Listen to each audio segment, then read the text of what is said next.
Good evening. It is truly an honor to be with you tonight, particularly as you engage in such a just cause. And indeed, I pray that God blesses our efforts tonight to provide care for the indigenous communities of this nation. Indeed, I believe that's our call to serve and support persons across the world, indigenous communities across the globe who have been impacted by systems of injustice for generations. I applaud you on your efforts and am happy to lend my voice to your concern. It is always great for me to be present with my brother, Imam Omar Suleiman. Don't you see the resemblance between the two of us? We have been honored, I have been honored, to stand shoulder to shoulder with him in some of the critical issues of our community. I am uncle to his children, he is uncle to mine. We have literally fled from bullets together, and that draws a certain intimacy that no other experience can draw. I always think it appropriate to thank the Muslim community for your concern. I am a fifth-generation pastor in the AME Church, and many of you are aware of an incident that happened within our community a few years ago when a young white supremacist entered into a Bible study on a Wednesday night, and at the end of that Bible study killed 9 of our worshipers. I offer my thanks because it was the Muslim community that was first to reach out and stand with us in solidarity. You provided us with strength. You provided us with comfort. And you continue to stand. And so on behalf of our church and so many others, and in particular my dear friend Sharon Risher, who lost her mother that fateful night, I say thank you. This evening I have titled my remarks, An Empty Warrior. An Empty Warrior. And I hope that they resonate with you this evening. Before I begin, I'd be remiss if I did not recognize God's evidence to me that angels exist and that they sometimes walk upon the earth. My wife of 15 years, Ulysses Reeves Waters. Will you give her a great big hand and thank you for your presence tonight.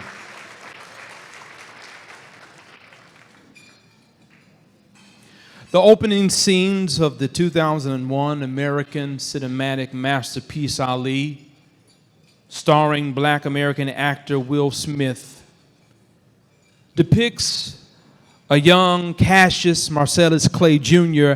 as he is boarding public transportation in his hometown of Louisville, Kentucky, early in September of 1955. Cassius would have been 13 years old at that time. As he's guided by his father's hand to the back of the bus, a sign appears overhead. That sign reads, "For coloreds only." Young Cassius then sets his gaze upon the front page of the daily newspaper being read by passengers all around him. And what he sees gives him pause. Adorning those pages is the mutilated corpse of a young 14-year-old Chicago boy by the name of Emmett Till. On August 28, 1955, young Emmett had been kidnapped under the cover of night in the state of Mississippi, driven over 70 miles across that state, tortured by multiple groups of adult men at multiple locations, and shot dead before having his body affixed to a cotton gin with barbed wire and discarded as rubbish into the Black Bayou in Glendora, Mississippi. My brother Imam and I have traveled there together with our families last year to the final place of Emmett Till's torture and his ultimate demise. I traveled back there this past February to the very place his submerged body was brought back to the shore 3 days later. Emmett Till had been accused of harassing a white woman in America's Jim Crow South. An act, according to the unwritten laws of Jim Crow, was deserving of death. Just last year, that same woman, Carolyn Bryan Donham, now 85 years old, revealed that she fabricated the entire story that inspired her husband and brother-in-law's heinous act. Still, despite her admission of her role in young Emmett's murder, she remains free today. This brutal and torturous context does not even address the place of Cassius Birth, Louisville, Kentucky. As I wrote in my book, Stakes is High, Race, Faith, and Hope for America, regarding what would ultimately become Cassius' monumental life during America's antebellum period, Kentucky was a northern border state. Louisville itself was home to a major U.S. slave market. From Louisville, first upon the Ohio River, then down the Mississippi River, human captives were shipped southward to be sold or delivered to the highest bidder. After the American Civil War, Kentucky remained home to heinous acts of racial intimidation. There were whippings, there were shootings, there were lynchings, all of which accompanied the rise of numerous Ku Klux Klan chapters across that state. Cassius was born on January the 17th, 1942, 1 month after America entered World War II, following Japan's bombing of Pearl Harbor. It was in that same year that Nazi Germany enacted its final solution and began herding Jewish people into concentration camps to engage in a systematic program of genocide that would ultimately take 6 million lives. And it was in the same year that the Congress for Racial Equality was founded by pacifists in Chicago who began to use nonviolent tactics to oppose segregation, providing the blueprint for what would ultimately become the American Civil Rights Movement. And friends, it's imperative that we place the life of Cassius Clay into this social context. Cassius Clay was born into a context of war. He was born into a context of rabid racism and racial discrimination. And he was born into a context of the reemergence of radical opposition to violent, racial, or otherwise torturous aims. Friends, these are the realities that first watered Clay's soil. During that World War, Black Americans faithfully served American forces, just as they had served in every single American war. Their courageous efforts helped to liberate millions all around the world. But their efforts abroad proved futile at home. Yes, they were able to liberate individuals from Nazi Germany, but they were not able to liberate their own people from white supremacy in America.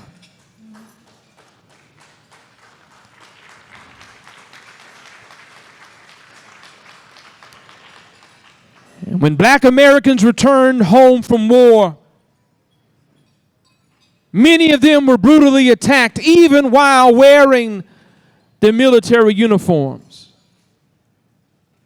An attack on decorated Black Army veteran Isaac Woodard on February the 12th, 1946, while he was still in uniform in South Carolina by police, left Mr. Woodard blinded for the rest of his life. He would die at the age of 73 in 1992 in New York City. J.C. Farmer, a 19-year-old veteran, was lynched by a mob of 20 white men in North Carolina on August 3rd, 1946, shot down by submachine guns as his own mother watched in horror. These atrocities and many more were experienced by Black American servicemen returning home, but these atrocities further fanned the flames of their resistance in the Black community. These fires of resistance, too, found fertile ground in young Clay's heart.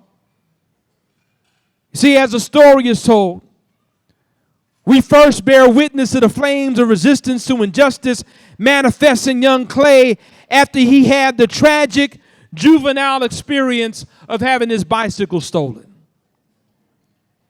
He was enraged. Young Clay was ready to fight. But thankfully, he encountered a gentleman along his path who knew how to hone and direct his aggression. And it was at that point that young Cassius began training as an amateur boxer, developing both skill and discipline. He won many amateur bouts and later qualified for the Olympics. He represented America in the 1960 Olympics in Rome during a time where Black Americans were still routinely being lynched, still being denied integration through public accommodation, still being denied the right to vote, and still Cassius emerged victorious in these Olympics, earning gold in the light heavyweight division and entering the professional ranks later that year. Now, I have studied the etymology of Cassius's name, Cassius Marcellus Clay. And I can assure you that Cassius Clay was aptly named. It's not just because he was named after his father, who himself was named after Cassius Marcellus Clay, the 19th century politician and abolitionist from the state of Kentucky, who freed the slaves that were handed down to him as an inheritance from his father, and even paid those former slaves who stayed to do their work. Interestingly enough, Cassius is an old Roman name with an uncertain meaning. However, some etymologists offer that it is possibly derived from the Latin Cassius, meaning hollow or empty. Marcellus is also a Latin name. It has some association with the Roman god of war named Mars. Some list this meaning as hammer. Others list this meaning as warrior. Either way, again, I believe that Cassius Clay was aptly named, for in fact, he was an empty warrior. Friends, please let me explain. I am in no way degrading Cassius Clay. As a matter of fact, I'm here to declare that if we want to change the world, we also must be empty warriors. For me, an empty warrior is a fighter standing ready to be filled by God with a greater purpose. Today, the world celebrates Cassius Clay for what he ultimately became, but he would not have become what he ultimately became without having been born into this context. walking this sacred path. Yes, friends, we should all aspire to be empty warriors. For we too have been born and bear witness to a global context of rabid racism, hatred, xenophobia, and injustice. Friends, just look around. White supremacy still rages all across the globe.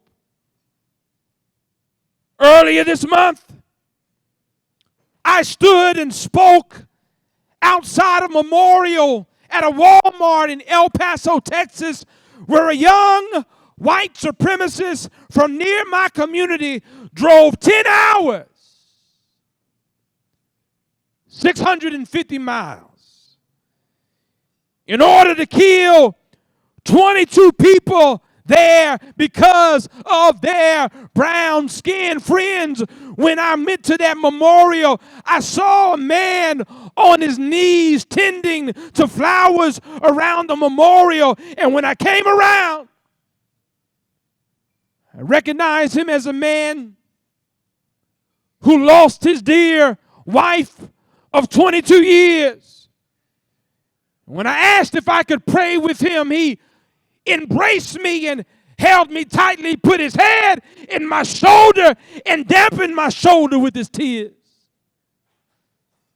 And over and over and over again, he said aloud, "I miss her so much. I don't know what I'm going to do now." Friends, earlier this week, I stood outside of the courthouse in Dallas, Texas, at the beginning of the trial of yet another white police officer who shot down a black unarmed man. This time, this man's name was Bolton Shimjon. This man was killed in his own home, in his own living room, by a woman who said she thought it was her apartment. Friends, there are more people displaced from their homes by war and strife in this day than in any other point in world history. Friends, poverty is growing. And communities from Flint to Michigan to the indigenous people of this land are still without drinking water. You heard the report. And so, friends, in the midst of all these horrors and atrocities, and many more that we can name, we can either resign ourselves to sit on the sidelines of history, or we can empty ourselves of pride, of selfishness, of self-preservation, that we might be filled by God with just pursuits.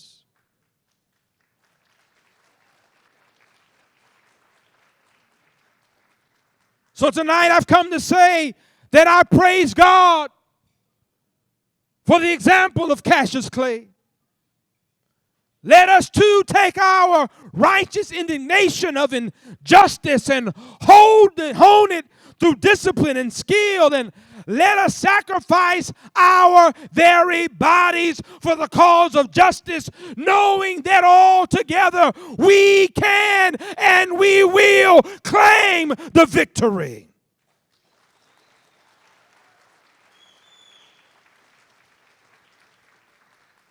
For finally, friends, tonight, I still believe that the moral arc of the universe is long, but it bends towards justice. I still believe that our weeping may endure for a night, but joy comes in the morning. I still believe that if God be for us, who can be against us? And so finally, I have but a few questions. Who here tonight is ready to stand for peace? Who here tonight is ready to stand for truth? Who here tonight is ready to stand for righteousness? Who here tonight is ready to stand for justice? Who here tonight is ready to give to make this world a better place for our children and for generations unborn? Who here tonight believes that together we can change the world? If you believe that, I dare you to stand on your feet and be counted. I will stand for justice. I will stand for peace. I will stand for love. I will work for a better day. Well, friends, let's keep working. Let's keep standing. Let's keep striving until justice flows like waters and righteousness like a mighty stream.